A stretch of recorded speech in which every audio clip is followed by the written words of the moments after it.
What happens when one of the most beloved television hosts walks onto a daytime talk show and everything goes completely sideways? Today, we're breaking down the moment Steve Harvey sat across from Joy Behar on The View. And what started as a friendly conversation turned into one of the most shocking confrontations in daytime television history. You won't believe how this escalated. But before we get into it, make sure you hit that subscribe button and drop a comment below telling me what you think about this whole situation. So Steve Harvey walks onto the View set, waves to the audience, that signature mustache and million-dollar smile on full display. The crowd is loving it, cheering, clapping.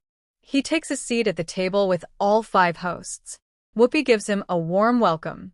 Sunny's smiling. Sarah's excited to have him there. But you can already see something in Joy Behar's expression.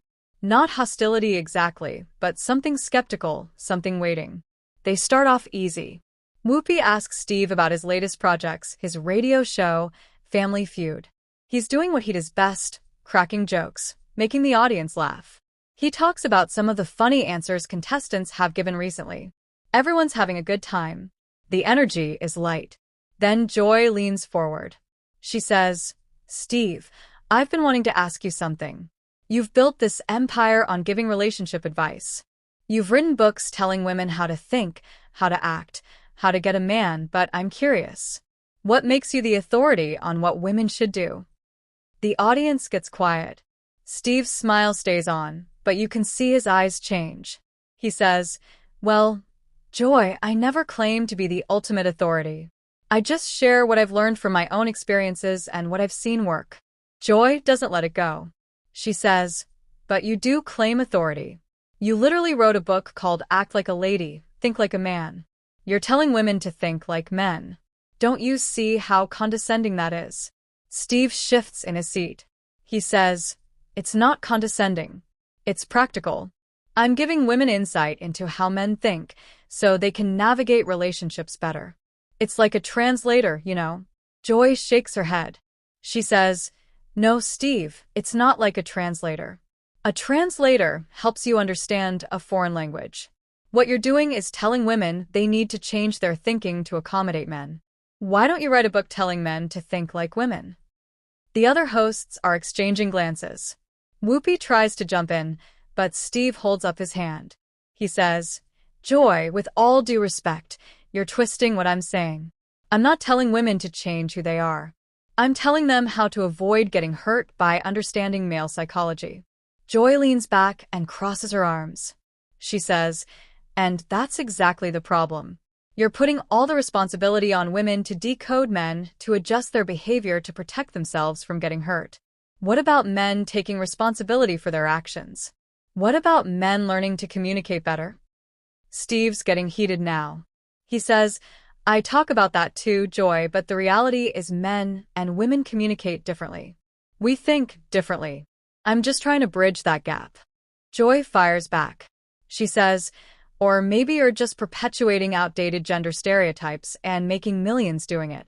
You're telling women to play games, to wait 90 days before sleeping with a man, to act a certain way to keep him interested. That's not empowerment, Steve.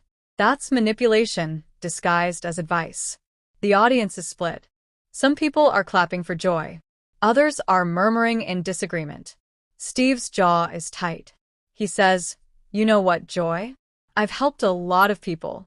I get letters and messages every day from women thanking me for my advice.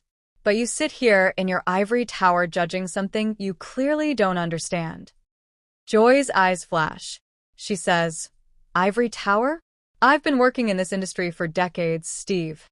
I've interviewed thousands of people. I understand manipulation when I see it. And your brand of advice is textbook manipulation. You're selling women a fantasy that if they just follow your rules, they'll get the man of their dreams." Steve stands up now.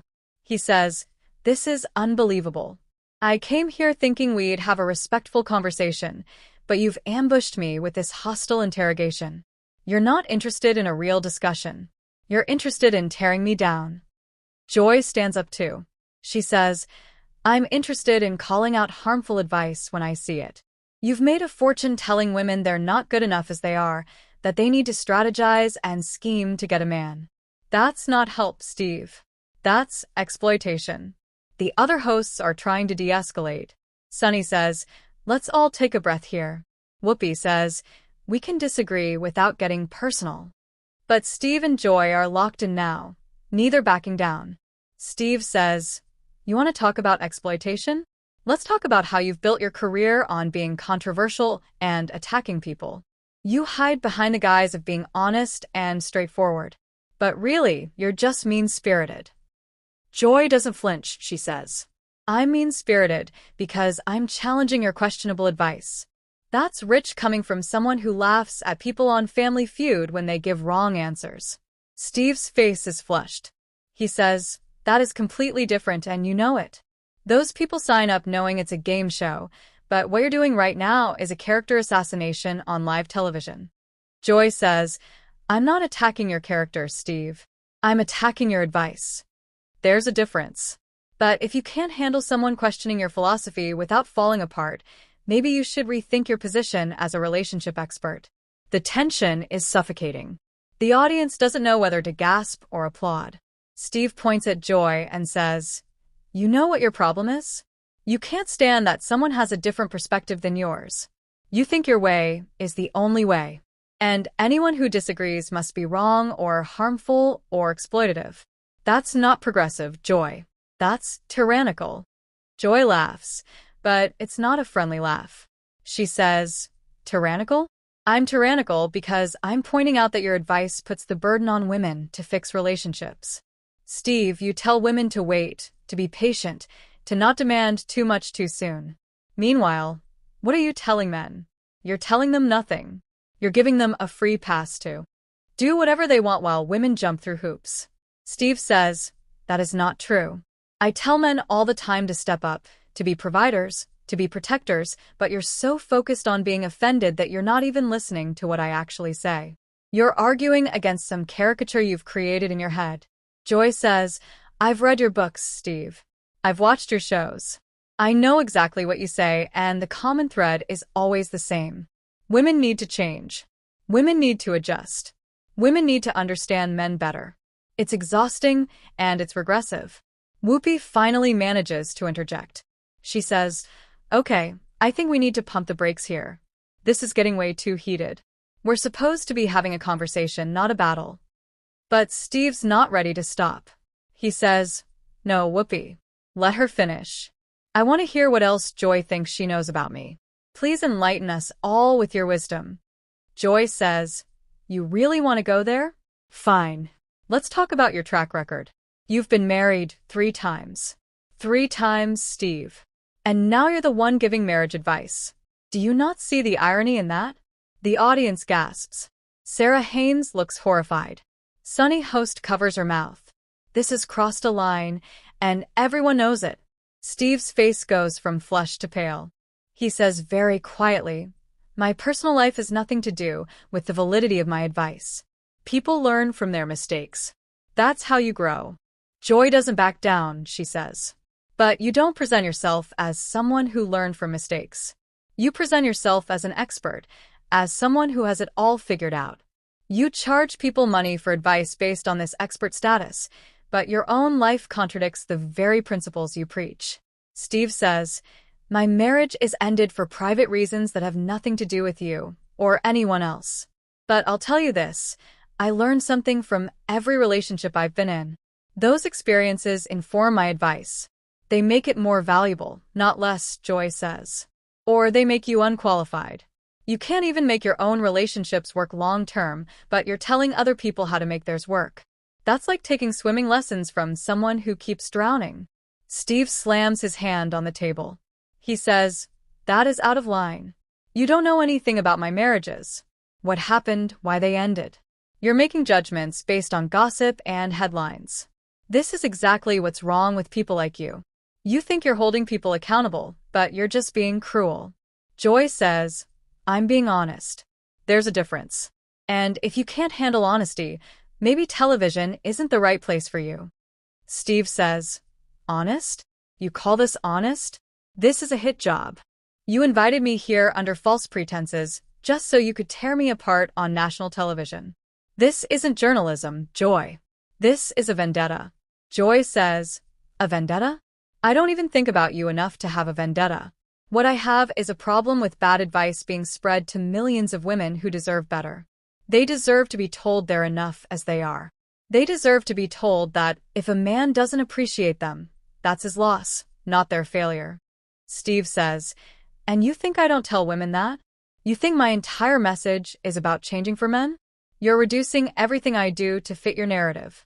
I spend half my time telling women to know their worth, to have standards, to not settle. But you conveniently ignore that part." Joy says, "I ignore it because it's contradicted by everything else you say. You can't tell women to know their worth and then in the next breath tell them to play hard to get to strategize their every move to essentially manipulate men into commitment. Those two messages don't align." Steve says it's not manipulation. It's having a plan. It's being intentional about what you want. Why is that so offensive to you? Joy says because you're teaching women to be inauthentic. You're teaching them to hide their true feelings, to play games, to present a version of themselves that isn't real. And when that house of cards falls, when the man discovers she's been following some playbook instead of being herself, the relationship crumbles. Then what? They buy your next book. Steve says, "You're impossible. You twist everything into the worst possible interpretation. I help people, Joy. Real people with real problems, and they don't need your permission or approval to find value in what I share." Joy says those real people deserve better than recycled gender stereotypes from the 1950s. They deserve advice that empowers them, not advice that turns dating into a chess game where women are always on the defensive. Alyssa Farah Griffin, who has been quiet this whole time, tries to mediate. She says, "I think there might be some middle ground here. Steve's advice works for some people and others might prefer a different approach. Can't both perspectives exist?" Joy shakes her head. She says, "Not when one perspective is actively harmful. This isn't about preferences. It's about the message being sent. And Steve's message, whether he intends it or not, tells women they're responsible for men's bad behavior." Steve says, "That is the last straw. I'm not sitting here and letting you put words in my mouth. I never ever blamed women for men's bad behavior. What I do is give women tools to protect themselves and make better choices. If you can't see the difference, that's your failing, not mine." Joy says, "The only failing I see is a man who can't handle being questioned by a woman." That's what this really comes down to, isn't it, Steve? You're used to people nodding along, agreeing with you, treating you like some guru. But the second someone challenges you, you fall apart. Steve stands up again, this time grabbing his microphone off his lapel. He says, "I don't have to sit here and take this abuse. This is the most unprofessional environment I've ever been in."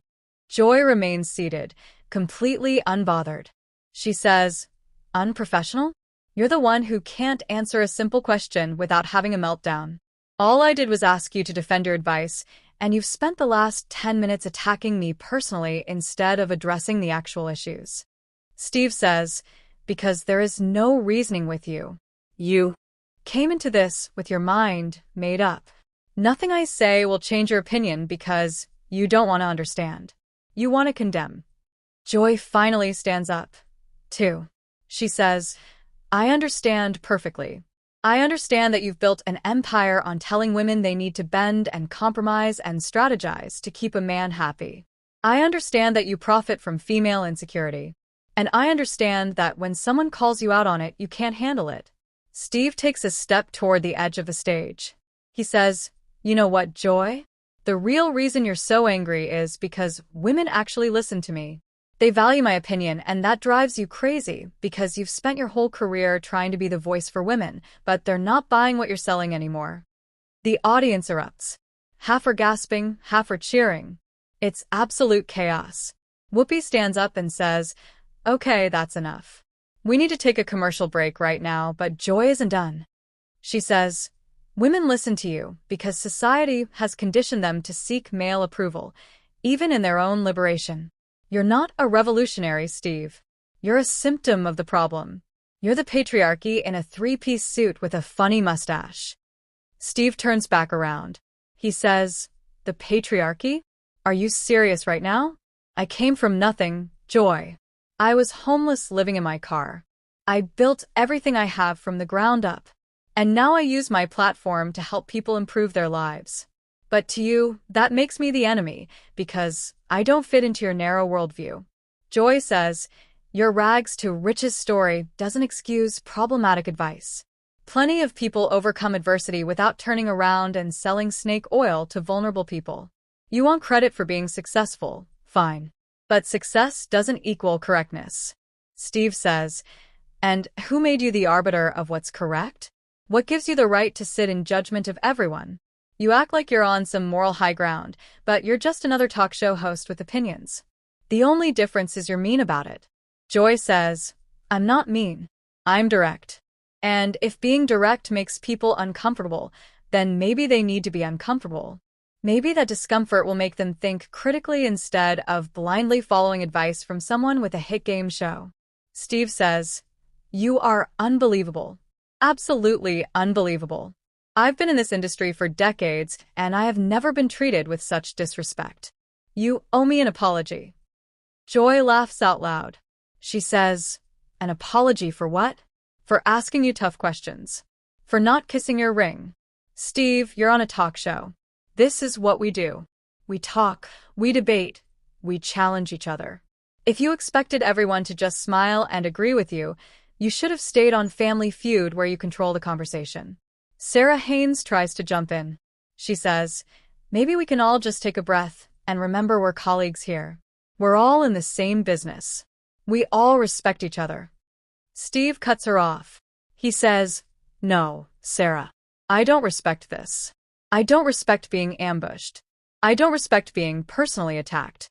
And I certainly don't respect someone who hides behind the excuse of being honest when they're really just being nasty. Joy says, if you think this is nasty, you've lived a very sheltered life. I asked you legitimate questions about your advice and your qualifications. You're the one who made it personal by attacking my career, my character, and implying I'm jealous of you, which for the record is laughable. Steve says, I made it personal. You brought up my marriages. You called me a symptom of the patriarchy. You said I exploit women, but somehow I'm the one who made it personal. Joy says, I criticized your public persona and your public advice. You attacked me as a person. There's a difference, but I don't expect you to see it. Whoopi is now standing between them. She says, this has gone too far. Steve, maybe it's best if we end the segment. We can cut to commercial and regroup. Steve says, no need to regroup, Whoopi. I'm done. I'm not staying somewhere I'm clearly not wanted or respected. Joy says, no one forced you to leave. You're choosing to run away because you can't defend your position. That tells the audience everything they need to know. Steve says, I'm not running away. I'm refusing to participate in a circus. There's a difference. And the fact that you can't see how out of line you've been proves my point. You're not interested in dialogue. You're interested in destruction. Joy says, if your ego is this fragile, maybe you shouldn't be in the advice business. People who guide others need to be able to handle criticism. Clearly, you can't. Steve unhooks his microphone completely now and hands it to a producer offstage. He says, you know what the saddest part is? You think you won something here? You think you exposed me or took me down, but all you did was show everyone watching what kind of person you really are. Someone who tears others down to feel big. Joy says, and all you showed everyone is that you can dish it out, but you can't take it. You spend every day on Family Feud making jokes at contestants' expense, but the minute someone questions you, you fold like a cheap suit. Steve is walking toward the exit now. He turns back one last time and says, the difference is those contestants are laughing with me. Nobody's laughing with you, Joy. They're just uncomfortable. Joy shouts after him. She says, they're uncomfortable because they're watching someone realize they can't bully their way through an actual conversation. Good luck with your next book, Steve. I'm sure it'll be another bestseller telling women how to smile pretty and not ask too many questions. Steve stops at the exit. For a moment, it looks like he might come back. The studio is dead silent. You could hear a pin drop. Then he just shakes his head and walks off the set. The door closes behind him with an audible thud. Joy sits back down, smooths her hair, and says, well, That went exactly how I expected it to. Whoopi looks exhausted. She says we need to go to commercial now. Sunny Hostin says quietly, I can't believe that just happened. Sarah says, should someone go after him? Joy says, let him go. He made his choice. The camera cuts, but you can still hear the audience buzzing. Some people are on their feet. Others are sitting in stunned silence. The other hosts are frantically talking to producers off camera, and Joy just sits there completely calm, taking a sip of her coffee like nothing extraordinary just occurred. When they come back from commercial, Steve's seat is empty. Whoopi addresses the audience and says that sometimes conversations get heated and that they respect all their guests even when they disagree. But Joy doesn't apologize. She doesn't soften her stance. She simply says that she stands by every word she said and that someone needed to say it. The internet explodes within minutes. Clips of the confrontation go viral. Everyone has an opinion. Some people say Joy went too far, that she was unnecessarily hostile. Others say she was absolutely right to challenge Steve's advice and hold him accountable. Social media is divided down the middle. Team Joy versus Team Steve trends for days. And that's where we are. One of the most shocking moments in daytime television history. A conversation that turned into a confrontation that turned into a complete meltdown. So, what do you think? Was Joy out of line, or was she just doing her job? Drop your comments below and let me know. And if you haven't already, make sure you hit that subscribe button because we're going to keep breaking down the most dramatic moments in television. What other celebrity interviews do you want us to cover next? Let me know in the comments.